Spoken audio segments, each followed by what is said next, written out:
Morning students, I am Rekha Kalra from Takshashila model school. बच्चों, हमने पाठ पढ़ा विचित्र है साक्षी, और अब हम इसका अभ्यास कार्य करेंगे।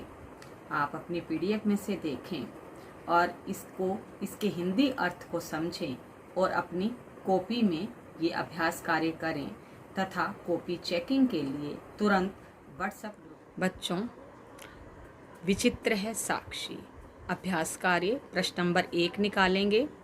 अधोलिखितानां प्रश्नानां उत्तराणि संस्कृत भाषया लेखत। नीचे लिखे प्रश्नों के उत्तर संस्कृत भाषा में लिखिए। प्रश्न नंबर 1 है बच्चों, निर्धन जन है कथम वित्तम उपार्जितवान। निर्धन व्यक्ति ने धन कैसे कमाया। निर्धन व्यक्ति ने धन कैसे कमाया। बच्चों, जब हमने ये पाठ पढ़ा था तो पहली ही लाइन में, पहले ही पैराग्राफ में आया हुआ था कि किसी निर्धन व्यक्ति ने परिश्रम करके धन कमाया। तो कथम की जगह अब हमारा उत्तर क्या होना चाहिए बच्चों? परिश्रम में। तो निर्धन जन है भूरी परिश्रम में वित्तम उपार्जितवान। तो बच्चों ये देखें, निर्धन जन है भूरी परिश्रम में वित्तम उपार्जितवान। इसके बाद है दूसरा प्रश्न, जन है किमर्थम पदाति ही गच्छति। व्यक्ति किस लिए पैदल चलता है। जानते हो बच्चों, समझा आपने पाठ? तो किस लिए चलता है? क्योंकि उसके पास धन की कमी थी। तो जन है परम अर्थ कारशीन पीड़ित है पदाति ही गच्छति। परम अर्थ होता है धन, परम में ना अत्यधिक, धन की कमी से अत्यधिक पीड़ित था, इसलिए वो पैदल चलता है। तो जन है परमर्थ कारशीन पीड़ित है पदाति ही गच्छति। तीसरा है, प्रसृते निशांधकारे से किम अचिंतयत।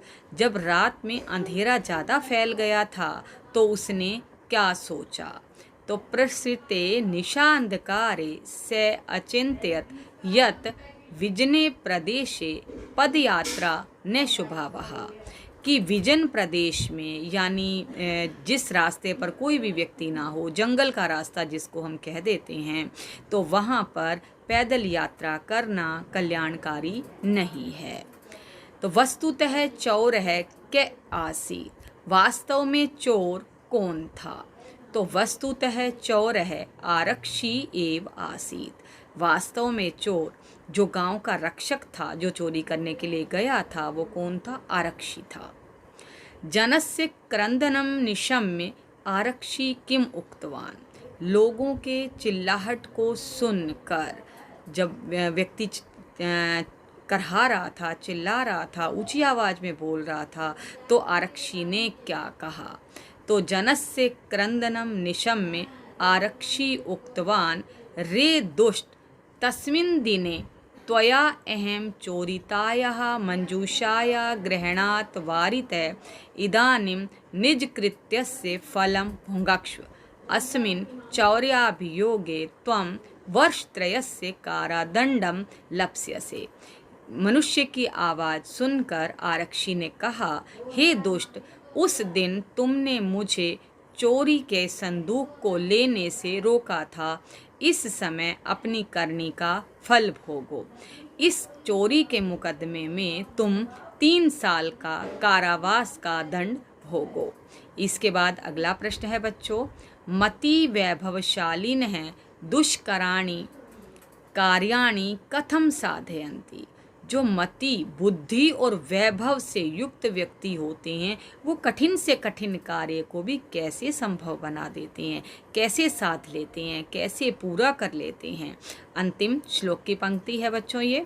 तो मति वैभवशालिन है दुष्कराणि कार्याणि। कथम की जगह हम लिखेंगे नीतिम युक्तिम च समालंबे लीलयैव साधयन्ति।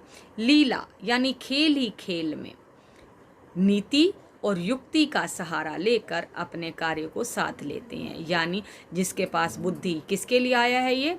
बंकिम चंद्र जी के लिए, कि उन्होंने किस तरह से नीति का और बुद्धि का सहारा लेते हुए न्याय, वास्तव में जो सही व्यक्ति था उसके पक्ष में न्याय किया था। तो कैसे किया उन्होंने?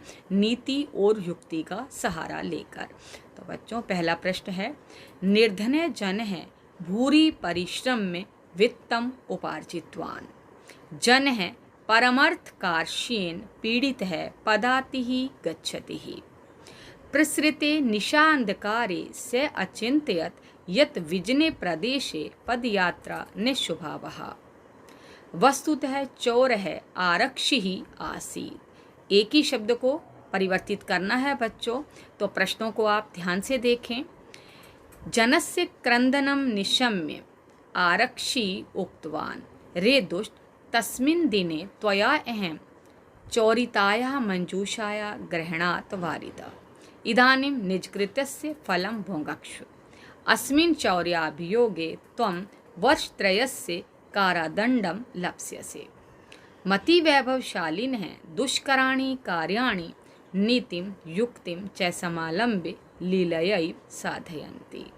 बच्चों कहीं कहीं किसी किसी की पुस्तक में प्रश्न चेंज हो सकते हैं, और यदि आपकी पुस्तक में कोई और प्रश्न हो तो आप व्हाट्सएप ग्रुप यानी जो आपका चेकिंग ग्रुप है उसमें आप लिख कर मेरे से पूछ सकते हैं। अगर किसी प्रश्न के उत्तर में आपको कोई भी कठिनाई होती है तो बच्चों आप उसमें से पूछ सकते हैं। अब आते हैं बच्चों प्रश्न नंबर 2 पर। रेखांकित पदम आधृत्य प्रश्न निर्माणम कुरुत। रेखांकित पद को आधार बनाकर प्रश्न निर्माण कीजिए। पुत्रम द्रष्टुम से प्रस्थित है। पुत्रम ये रेखांकित है, आप अच्छी भली भांति जानते हैं क्योंकि आपने कक्षा 9 में भी ये किया था। तो पुत्रम के स्थान पर क्या आएगा बच्चों? कम। करुणा परो गृही तस्मयी, तस्मयी के स्थान पर आएगा कस्मयी। चौरस्य पाद ध्वनिना, चौरस्य कस्य। इसके बाद अगला प्रश्न है बच्चों, न्यायाधीश बंकिम चंद्र है आसीत। बंकिम चंद्र है नाम है, नाम के स्थान पर हमारा आएगा कह। से भार वेदनया करंदती स्म, भार वेदनया तृतीया विभक्ति है कया। उभौ शवम चत्वरे स्थापितवंत है, दोनों ने शव को चबूतरे पर स्थापित कर दिया। तो चबूतरे पर यानी कुत्र, कुत्र में ना कहाँ। इसके बाद है बच्चों प्रश्न नंबर 3, संधिम संधि विच्छेदम च कुरुत। पदातिरेव, पदाति ही प्लस एव, विसर्ग संधि है, यहाँ पर विसर्गों का रह हुआ है तो पदाति ही प्लस एव। निशांधकारे, दीर्घ संधि का निशा प्लस अंधकारे, आ और अ मिलकर आ हुआ है यहाँ पर। अभी प्लस आगतम, अभ्यागतम, ई को य का नियम यण संधि। भोजन प्लस अंते, भोजनांते, दीर्घ संधि। चौरो अयम, चौर है प्लस अयम। गृह प्लस अभ्यंतरे, ए और ए मिलकर आ हुआ गृहाभ्यंतरे। लीलयई, लीलया प्लस ए, वृद्धि संधि, आ और ए को आई हुआ है यहाँ। यदुक्तम, यत प्लस उक्तम।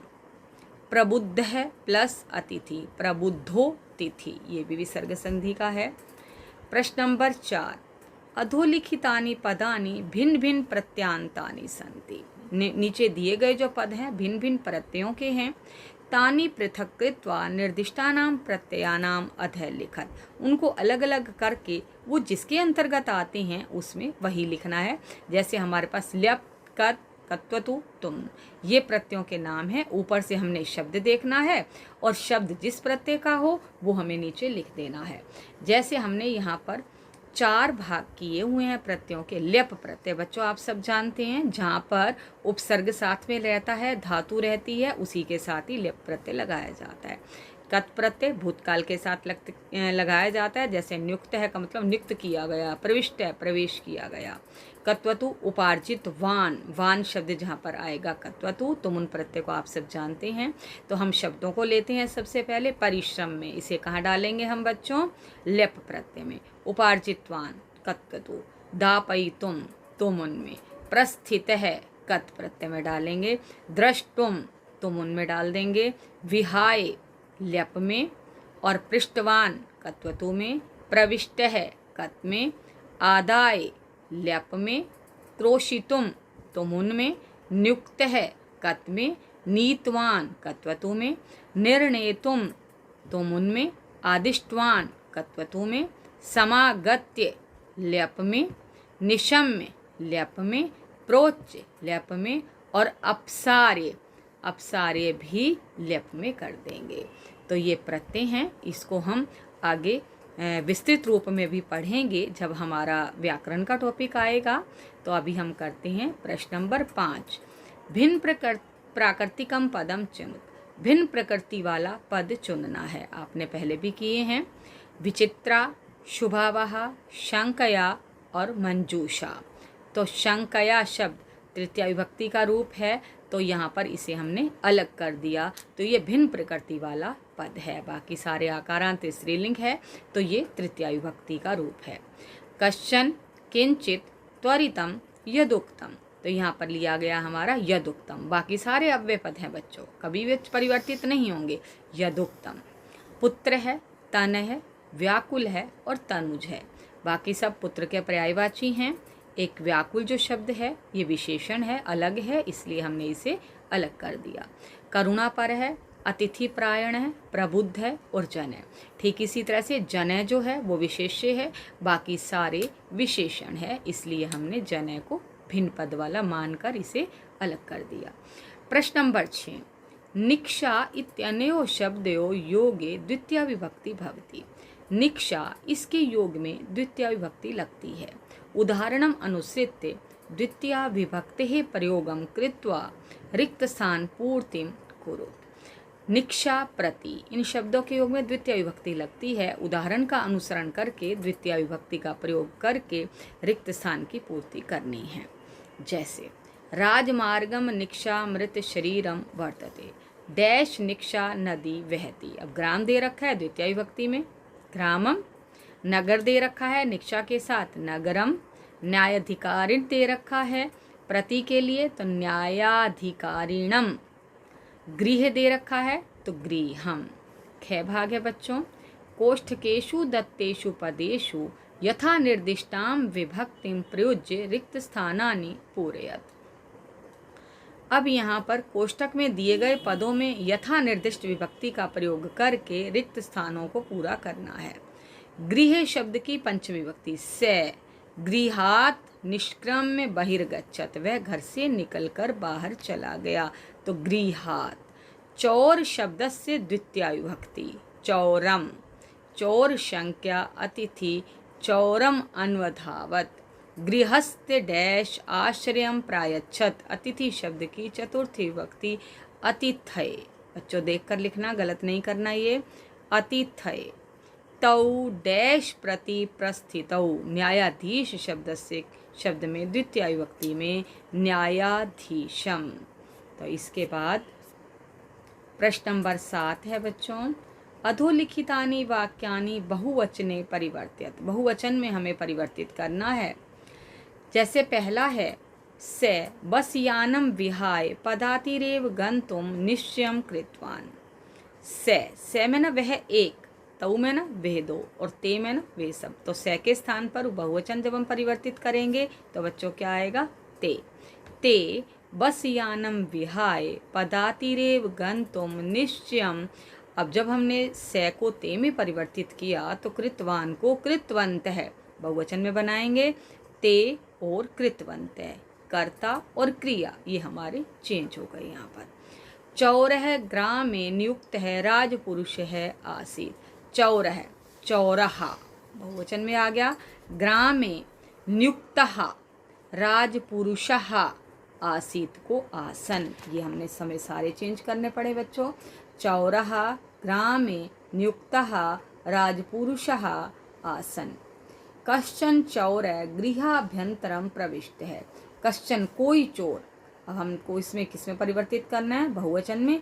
तो कुछ चोर, केचन चौरहा, गृहाभ्यंतरम प्रविष्टः।